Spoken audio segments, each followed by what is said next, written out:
Hello, good morning to you all. मैं रविंदर पुनिया आपका स्वागत करता हूं आपके अपने YouTube channel step to success with Ravinder Punia के अंदर। आज हम क्लास 10th के साइंस से chapter 1 chemical reactions and equations को जानने की कोशिश करेंगे। ये बहुत एक इम्पॉर्टेंट टॉपिक है सिलेबस के नज़रिए से as well as in our daily life. तो आज हम अपनी डेली लाइफ से कुछ एग्जाम्पल से इस चैप्टर को समझने की कोशिश करते हैं। देखते हैं कुछ 6 एग्जाम्पल्स हैं जो हमारी डेली रूटीन ऑफ लाइफ में हम लोग अक्सर देखते हैं इनको। First is melting of ice. Students, आपने अक्सर देखा होगा मेल्टिंग ऑफ आइस। आइस क्या है? पहले स्टार्टिंग में सॉलिड स्ट्रक्चर होता है उसका, जब वो मेल्ट हो जाती है तो वो लिक्विड हो जाती है, दैट मीन्स वो वाटर के अंदर कन्वर्ट हो जाती है। इसके मतलब हम यहाँ पर देखते हैं कि वो सॉलिड से लिक्विड के अंदर कन्वर्ट हो रही है, that means it changes it's state. तो हम यहाँ पर अक्सर देखते हैं कि यहाँ क्या हो रहा है, चेंज इन स्टेट हो रहा है। ओके, इन नेक्स्ट टॉपिक हम लोग देखते हैं इवेपोरेशन ऑफ वाटर। अब जैसे आप लोगों ने सुना होगा कि वाटर को अगर हम हीटअप करते हैं तो हीटअप करने से वो वेपर के अंदर कन्वर्ट हो जाता है। तो जैसे वो वेपर के अंदर कन्वर्ट हो जाएगा, दैट मीन्स उसका जो स्टेट है वो फिर से चेंज हो जाएगा। अब जो वो लिक्विड स्टेट में था अब वो दोबारा से कन्वर्ट हो रहा है कि स्टेट में, गैसियस स्टेट में, जब वो वेपर में कन्वर्ट होता है तो again we are changing the state. हम यहाँ पे नोटिस करते हैं कि यहाँ पे क्या हो रहा है, चेंज इन स्टेट हो रहा है। Okay, then dissolution of sugar in water. ये एक बहुत इंपॉर्टेंट टॉपिक है दोस्तों। गर्मी का महीने चल रहे हैं, आप सब ने बहुत शुगर को वाटर के अंदर डिसॉल्व किया होगा। तो अब इसमें सोचने की बात है कि शुगर जब हम वाटर के अंदर डिसॉल्व कर रहे थे तो वो सॉलिड स्टेट में थी, और जब हमने वाटर के अंदर उसको डिसॉल्व कर दिया तो अब हमको कोई भी सॉलिड का पार्टिकल जो है उसमें दिखाई हमको नहीं दे रहा। दैट मीन्स अब वो सिर्फ किस में कन्वर्ट हो गया, लिक्विड में। अब एज लाइक कि वो सॉलिड था फिर से किस चीज में कन्वर्ट हो गया, दोबारा से लिक्विड में। So here also we come to know that there is change in state. Okay, now coming to the next point, that is rusting of iron. Rusting of iron बच्चों, आप लोगों ने अक्सर देखा होगा कि जब कोई भी लोहे की चीज़ आप बाहर पड़ी हुई होती है, खासतौर से रेनी सीजन में, उसका जो सरफेस होता है उसके सरफेस के ऊपर ब्राउन कलर की पाउडर जम जाता है। ये students, that brown powder is called the rust. उसी को हम क्या बोलते हैं, रस्ट बोलते हैं। अब सोचने की बात यह है कि जब हमने स्टार्टिंग में देखा तो उस आयरन का जो कलर था वो सिल्वरी था, या कुछ भी कलर जो भी आप देखते हो, और बाद में उसका कलर कैसा होगा, ब्राउन कलर का पाउडर। दैट मीन्स उसकी स्टेट भी चेंज हो रही है, कलर भी चेंज हो रहा है। दैट मीन्स इसका क्या चेंज हुआ, change in state also, solid से पाउडर में कन्वर्ट हो गया, और साथ में change in colour.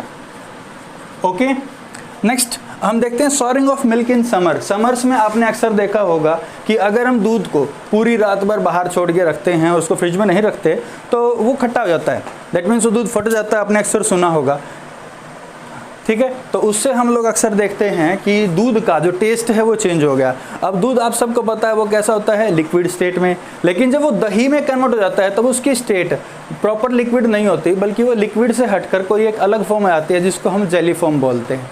Okay, next, तो यहाँ पर हम लोग क्या देखते हैं, उसका क्या चेंज हुआ, चेंज इन स्टेट हुआ। चेंज इन स्टेट के साथ साथ उसके अंदर हमने नोट किया कि चेंज इन टेस्ट हो रहा है। Okay, now coming up to the next, burning of coke in air. Coke that's like it is a form of carbon. Carbon को जब भी हम एयर की प्रेजेंस में हीट अप करते हैं या बर्न करते हैं तो उससे एक गैस निकलती है जिसको हम कार्बन डाइऑक्साइड गैस बोलते हैं। तो हेयर वी नोटिस दैट उसके अंदर स्टेट का चेंज तो हो रहा है। जब हमने उसको बर्न किया तब वो सॉलिड स्टेट में था, और अब वो किस चीज़ में कन्वर्ट हो गया, गैस के अंदर। अब वो कॉक नहीं है, कोक की तो अब कोई भी उसके अंदर प्रॉपर्टी नहीं है, अब वो किसी और गैस के अंदर कन्वर्ट हो गया, and that gas is carbon dioxide gas. Okay, तो हम यहाँ पर देखते हैं कि उसके अंदर चेंज इन स्टेट तो हमने देखा, लेकिन उसके साथ साथ हमने एक और चीज देखा, चेंज इन कंपाउंड। उसकी प्रॉपर्टीज भी टोटली चेंज हो गई। ठीक है, तो ये चीज़ें हम लोगों ने अक्सर देखी होंगी। अब यहाँ पर हम लोगों ने खासतौर से एक चीज़ देखी जिसको हम बोलते हैं कि चेंज इन स्टेट। अगर हम सिर्फ ये चीज़ देखते हैं, चेंज इन स्टेट, अगर हम सिर्फ चेंज इन स्टेट देखते हैं तो उस चीज़ को हम बोलते हैं फिजिकल चेंज। अगर चेंज इन स्टेट के साथ हम लोग और कुछ भी ऑब्जर्व कर रहे हैं, as like there is change in colour और चेंज इन टेस्ट और change in the compound, that means the nature of the compound which we are using. Okay, तो हम यहाँ पर इसको देखते हैं that this is a chemical change. ठीक है, तो this is a chemical change. Okay, तो हम यहाँ पर एक चीज़ समझे कि अगर हमको कोई भी केमिकल रिएक्शन करवानी है तो उसके अंदर फिजिकल और केमिकल चेंज ज़रूरी है। कोई भी ऐसा प्रोसेस जिसके अंदर फिजिकल केमिकल चेंज हो रहा है, जिसके अंदर कोई कंपाउंड अपनी खुद की आइडेंटिटी लॉस करके कोई नया कंपाउंड बना रहा है, तो उसको हम क्या बोलेंगे? केमिकल रिएक्शन और अ केमिकल चेंज। तो स्टूडेंट्स, हम लोग अब प्रॉपर डेफिनेशन की तरफ देखते हैं कि क्या फिजिकल चेंज और क्या है physical chemical change. Okay, so such a process in which no new chemical substances are formed. So it is clear that no new chemical substance is formed.